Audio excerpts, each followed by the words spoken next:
The woman in red sits perfectly still on marble that should not exist. According to conservation records at the Uffizi Gallery from 1998, infrared reflectography revealed that Giovanni Bellini changed the position of her hands at least 3 times.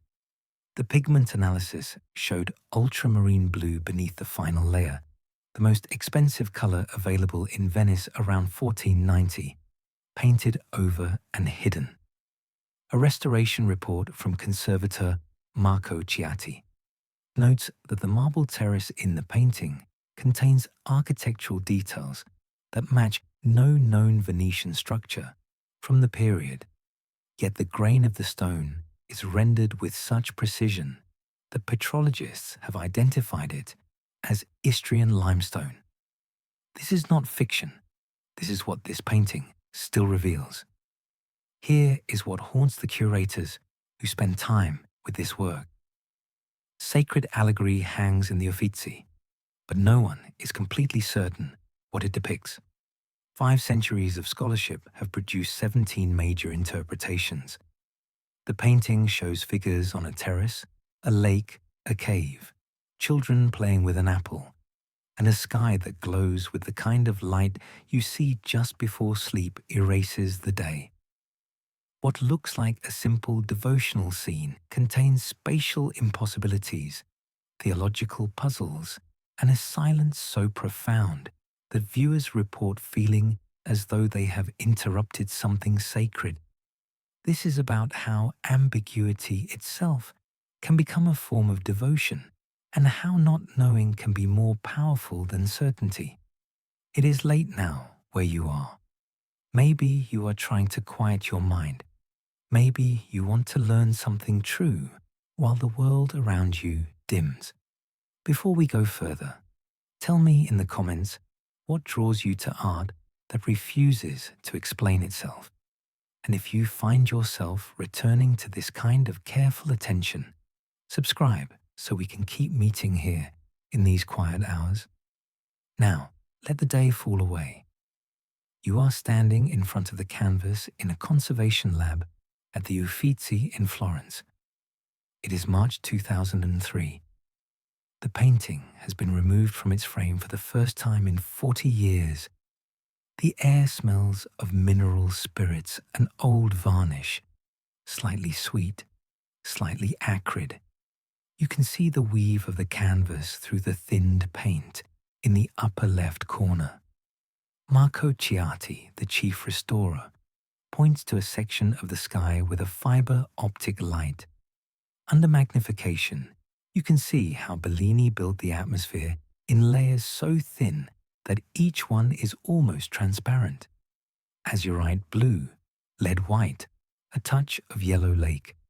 The effect is not bright. The effect is dim radiance, the way heaven might look if heaven were a memory instead of a promise. Then Ciatti moves the light lower, to the marble terrace. Here the paint is thick, sculptural, built up with such physical presence that you can see the ridges where the brush turned. This is the same painter, the same year, the same canvas. 2 different realities in one frame. You realize you are looking at a painting about the boundary between the physical world and whatever lies beyond it. And then you notice something else. The figures are not looking at each other. They are looking at nothing. Their gazes do not meet. They exist in proximity but not connection. You feel a chill that has nothing to do with the temperature of the room. In 1490, Venice was the richest city in Europe. Ships arrived daily from Constantinople, Alexandria, and the Levant, carrying silk, spices, and pigments ground from stones found nowhere else on earth. According to the ledgers of the Venetian pigment dealer Jacopo de Barbari, archived at the Marziana Library, a single ounce of ultramarine cost more than the annual salary of a skilled craftsman. Painters did not waste it. When you see ultramarine in a Venetian painting, you are seeing wealth compressed into color, devotion measured in ducats. Giovanni Bellini ran the most important workshop in Venice. His father Jacopo had been a painter. His brother Gentile was the official painter of the Doge. His brother-in-law, Andrea Mantegna, was transforming the art of northern Italy. But Giovanni was the one who understood light. Other painters in Venice in 1490 were still working in the tradition of gilt backgrounds and hard-edged figures.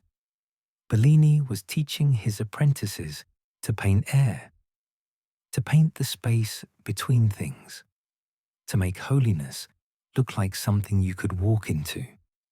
According to workshop records examined by art historian Rona Goffin and published in her 1989 study of Bellini's technique, the studio employed between 6 and 12 assistants at any given time.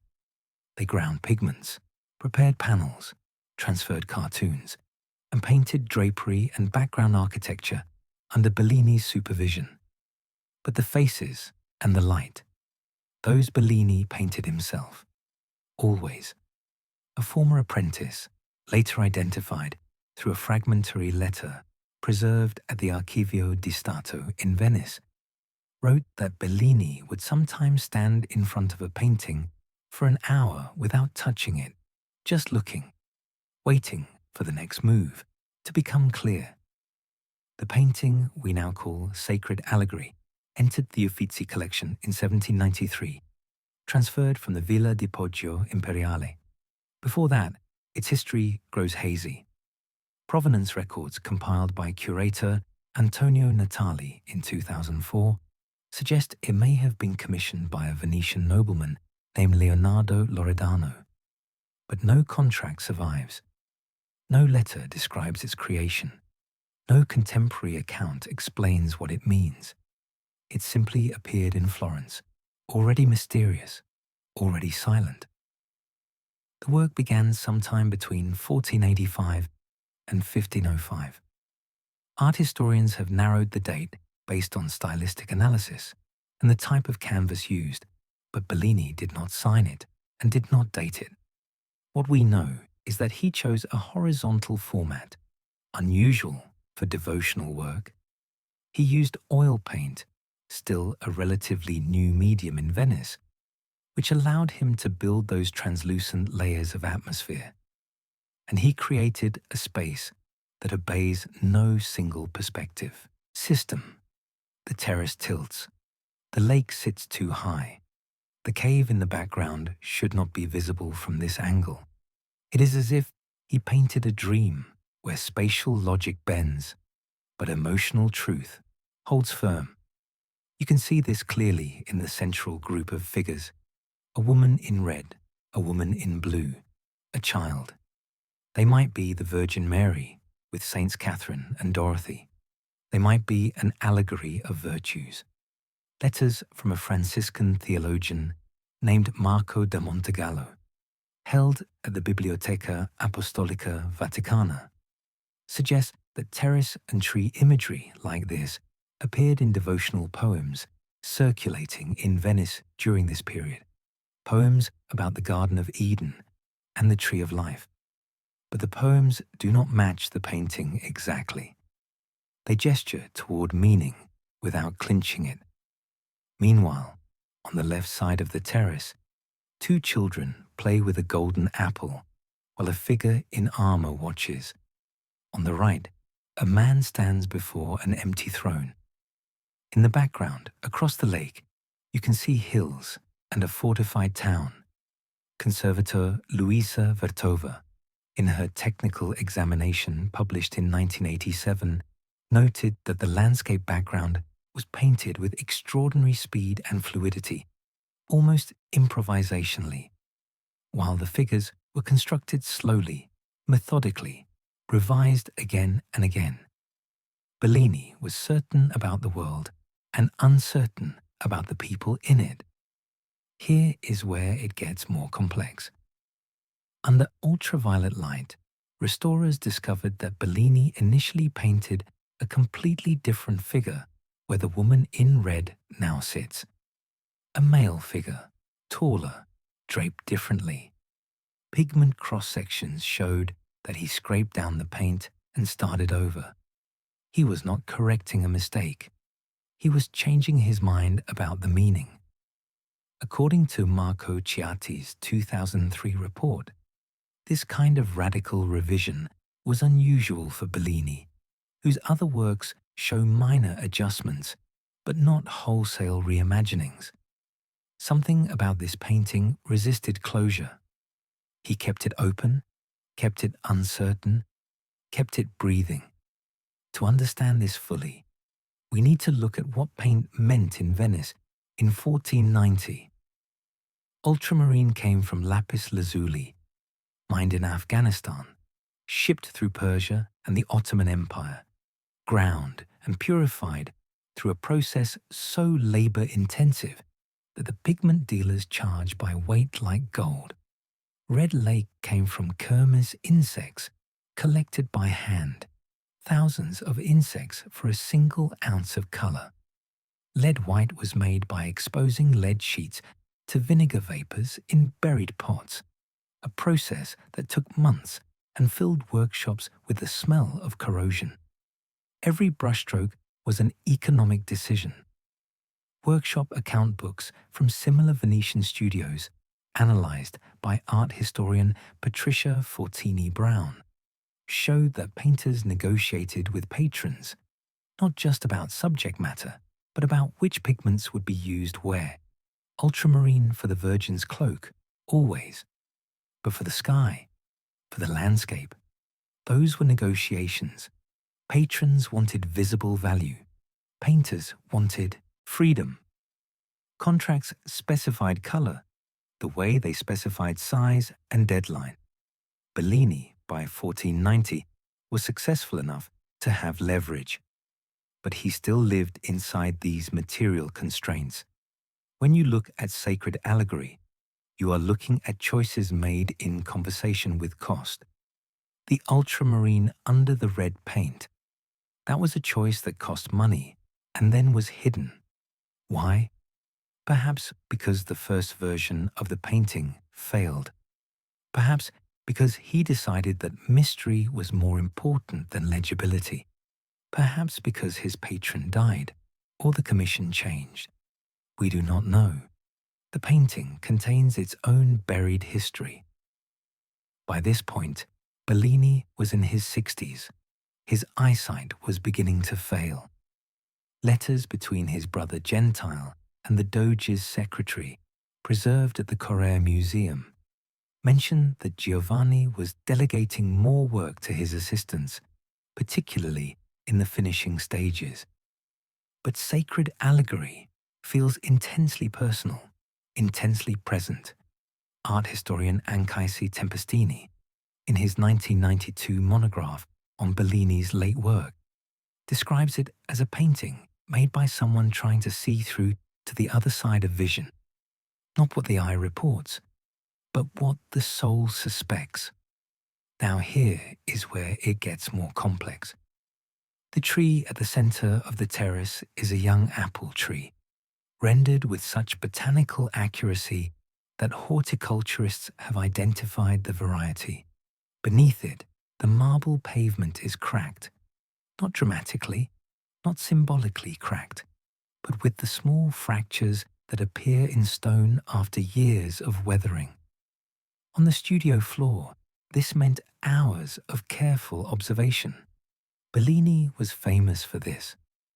According to contemporary accounts collected by art historian Giancarlo Gentilini, Bellini would bring objects into his studio and paint them from life: branches, fabric, carved stone, fruit. He wanted the surface of reality before he would risk the depths of meaning. The terrace itself extends in both directions beyond the frame. We are seeing only the middle of a larger space. This creates a strange effect. You feel like you have walked into the middle of an eternal moment. The figures do not acknowledge you. They do not pose. They simply exist in this light, on this marble, beneath this sky, forever. It is a painting about duration, about what persists, about how the sacred might not be a moment of revelation, but an ongoing condition that we glimpse only in fragments. That is only part of the story. Zoom out for a moment to the world around this painting. In 1490, Venice was beginning a long, slow decline. The Ottoman Empire had closed traditional trade routes. Portuguese explorers were opening sea routes to India that would bypass Venice entirely. The wealth that had built San Marco and funded the workshops was starting to dry up. Not catastrophically, not yet, but enough that people could feel the shift. According to the diary of Marino Sanuto, a Venetian chronicler whose 58 volumes of observations are housed at the Marciana Library, there was a sense in the city during this period that something was ending, that the golden age was becoming a memory even as people were still living in it. Bellini was painting at the moment when Venice began to realize it was mortal. That context saturates sacred allegory. The perfection of the marble terrace is not triumphant, it is elegiac. The figures are not celebrating, they are waiting. The light is not the light of morning, but of late afternoon, when shadows grow long and the world softens toward dusk. This is a painting about endings disguised as a painting about heaven. Let us get specific about the ground layer. Conservators found that Bellini prepared his canvas with a gesso ground mixed with just enough oil to make it slightly flexible. This was unusual. Most Venetian painters at this time used straight gesso, which dried hard and brittle. The flexible ground allowed him to make changes more easily, to scrape back and restart without cracking the surface. It was a technical choice that enabled uncertainty, that built indecision into the physical structure of the painting. He was preparing to not know. The children playing with the apple are the most mysterious figures. They are too absorbed in their game. They do not look at the adults. They exist in a pocket of innocence or oblivion. One of the 17 major interpretations of this painting, proposed by art historian Millard Mice in 1960, reads them as souls in purgatory, working out their salvation through play. Another, from Rona Goffin, sees them as emblems of mercy and justice. But look at their faces. Bellini painted them with complete naturalism. These are real children, specific children, observed from life. Their absorption is not symbolic. It is the way children actually play when adults are nearby, but unimportant. Bellini was painting attention itself, the way focus creates a world within a world. Within a season of completing this painting, or perhaps before, or perhaps after, we cannot be certain, Bellini painted another enigmatic work, the so-called Frick St. Francis, which shows the saint receiving the stigmata in a landscape that feels more alive than the saint himself. That painting also refuses easy interpretation. That painting also places human figures inside a world that seems to precede and outlast them. Bellini was developing a visual language for mystery, for the experience of standing before something sacred and not being able to name it. During this period, Venice was undergoing a religious crisis. Savonarola was preaching in Florence, calling for moral reform and the burning of vanities. His message was reaching Venice through traveling friars and printed sermons. At the same time, Venetian humanism, the intellectual culture that celebrated classical learning and earthly beauty, was at its height.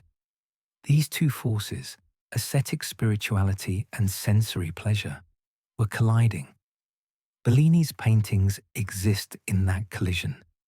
They are beautiful, they are austere, they are sensual, they are remote. They hold contradictions without resolving them. What had been clear was becoming ambiguous. What had been certain was becoming possible. The shift from medieval allegory to Renaissance naturalism was not a clean break, but a long negotiation. Bellini's generation was living through that negotiation. They had to invent new ways to paint devotion, new ways to make the invisible visible, and they had to do it inside a market that still expected traditional symbols and clear narratives. To understand this fully, we need to look at the business infrastructure around Bellini's studio. According to commercial records analyzed by historian Frederick Lane, Venetian painters worked with a network of pigment suppliers, panel makers, gilders, and frame carvers. These craftsmen formed guilds that regulated quality and price. A painter like Bellini depended on these relationships. If the pigment grinder provided inconsistent ultramarine, the painting would look uneven. If the panel maker used green wood instead of seasoned wood, the painting would warp. Quality was not just about talent, it was about supply chains.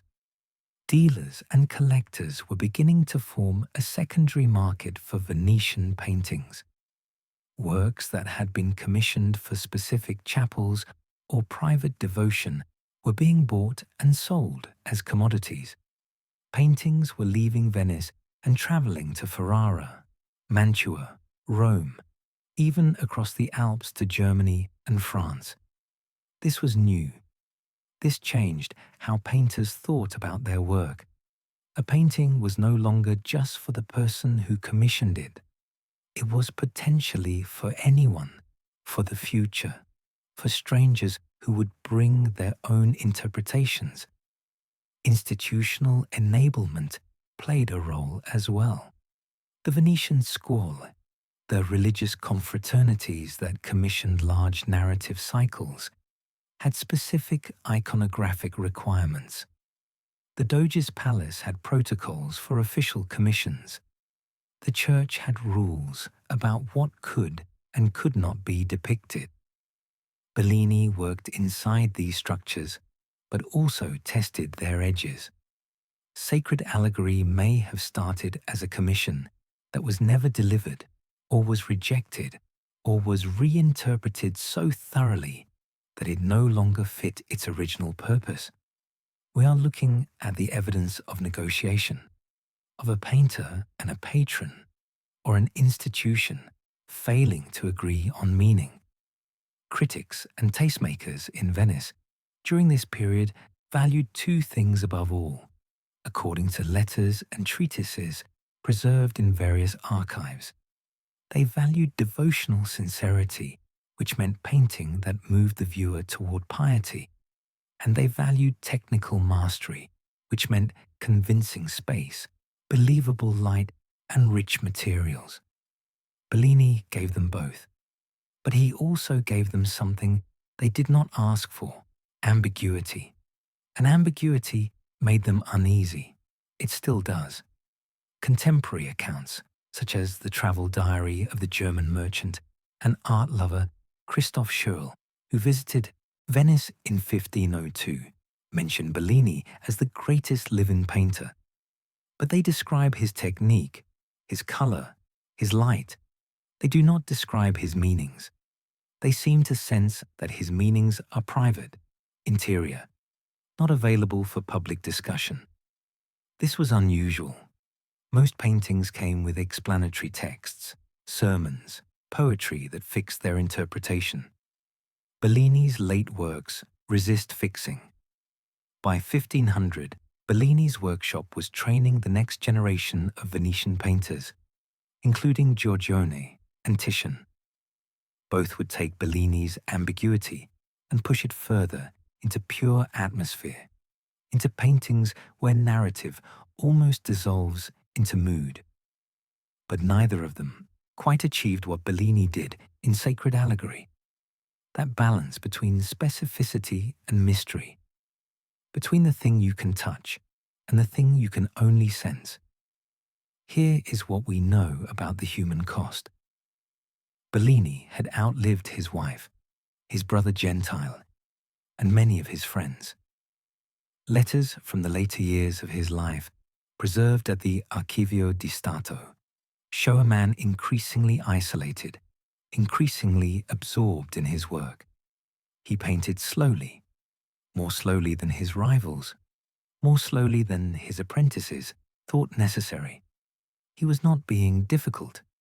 He was trying to get something right that had no clear definition. A letter from 1506, written by Isabella d'Este, one of the most important art patrons in Italy, complains that Bellini is taking too long on a commissioned painting and asks if he is well.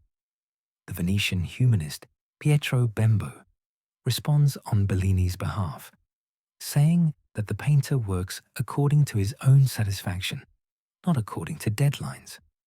There is a tension in that correspondence. Patrons wanted product. Bellini wanted perfection. These desires were not compatible. The gap between public acclaim and private doubt is visible in Sacred Allegory itself. This is a painting by someone who knows how to paint anything he can see, but is not certain what should be seen.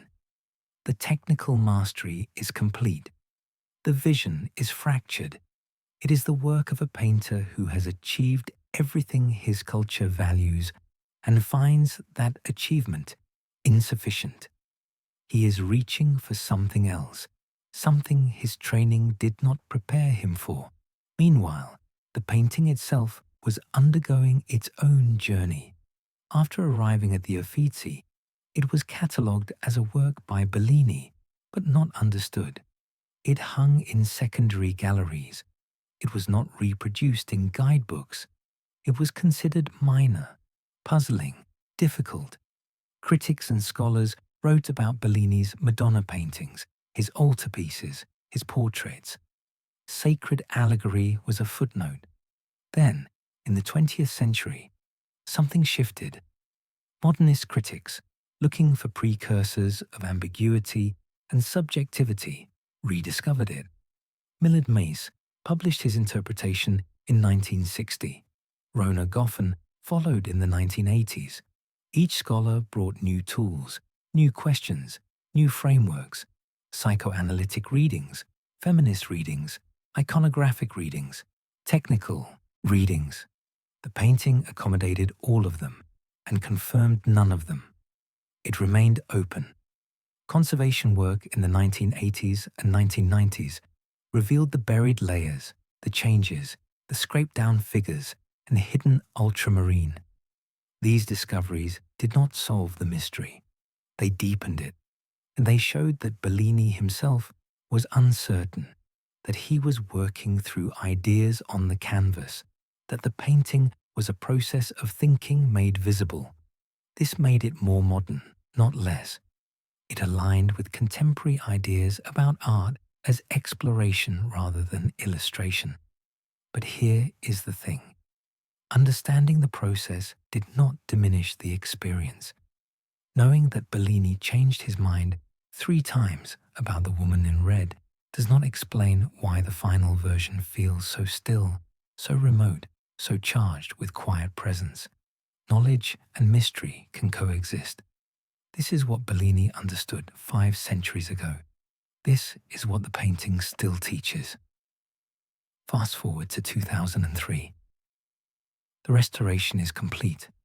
The painting is returned to its frame and hung in a different gallery, one with better light. Visitors who had never noticed it before stop in front of it.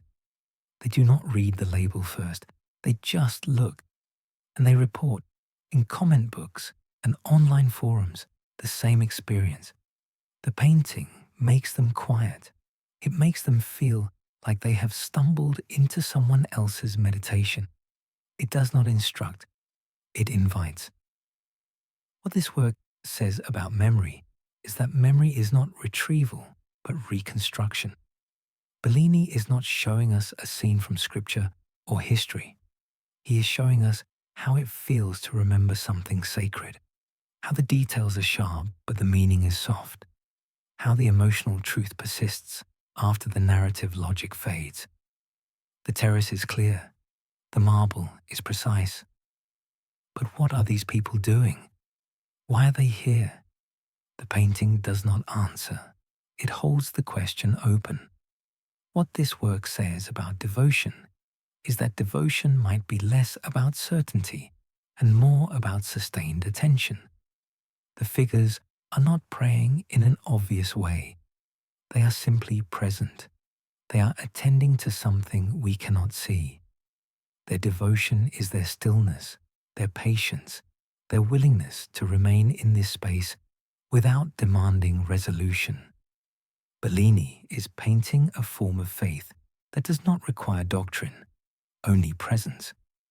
Patterns that repeat across time and style confirm this. Later Venetian painting, especially the work of Giorgione, takes ambiguity as its subject. The Tempest, painted about 15 years after Sacred Allegory, is even more mysterious. But you can see the lineage. You can see how Bellini gave permission for painters to not explain, to trust the viewer with uncertainty, to make mood as important as meaning. Questions that still haunt curators include: who commissioned this? Was it ever delivered? Did it have a specific liturgical or devotional function? And the larger question, does it matter? Does the painting need a determinable subject to be powerful? Or is its power precisely in its refusal to be determined? These are not just art historical questions. They are questions about how we relate to the past, how we make meaning, how we live with ambiguity, from crisis to lasting influence. Bellini's crisis, if we can call it that, was the crisis of a painter who had mastered his medium and found that mastery was not enough.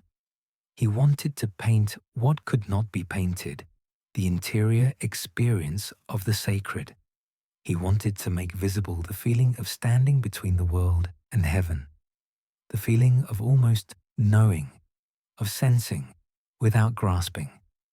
And he succeeded, but only by accepting that success would look like incompletion. The patterns that repeated later in art include abstraction, surrealism, any movement that values suggestion over statement.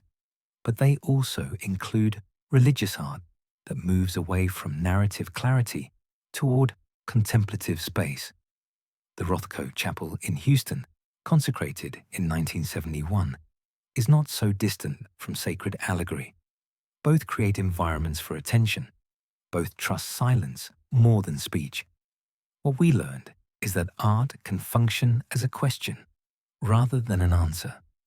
What we still have not learned or keep forgetting is that questions can be sufficient. We live in a culture that demands clarity, that wants explanations, that treats ambiguity as failure. Bellini reminds us that ambiguity can be generosity, an invitation to participate in meaning-making rather than consuming pre-made meanings. Present-day parallels are not hard to find. We are living through our own crisis of certainty. Information is everywhere, and meaning is elusive. We have access to infinite images and limited understanding.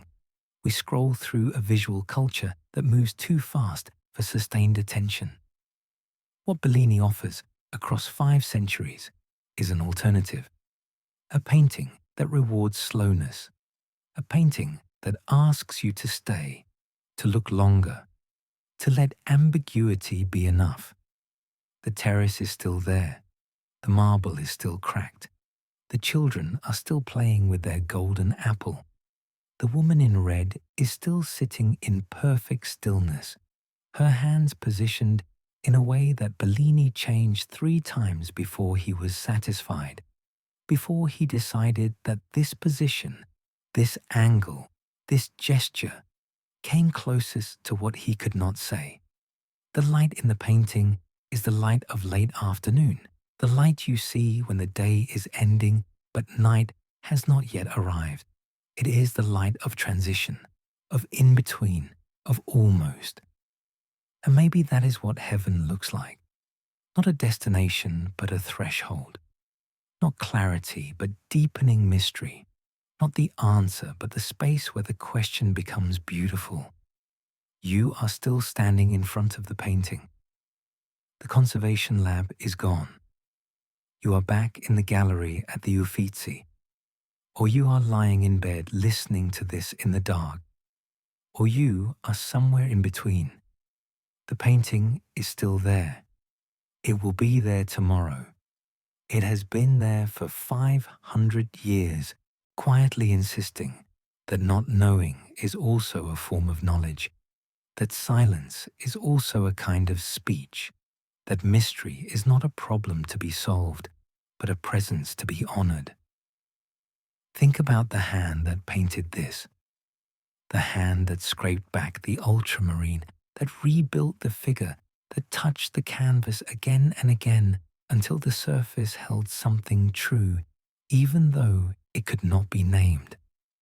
That hand is gone, but the painting remains. The question remains.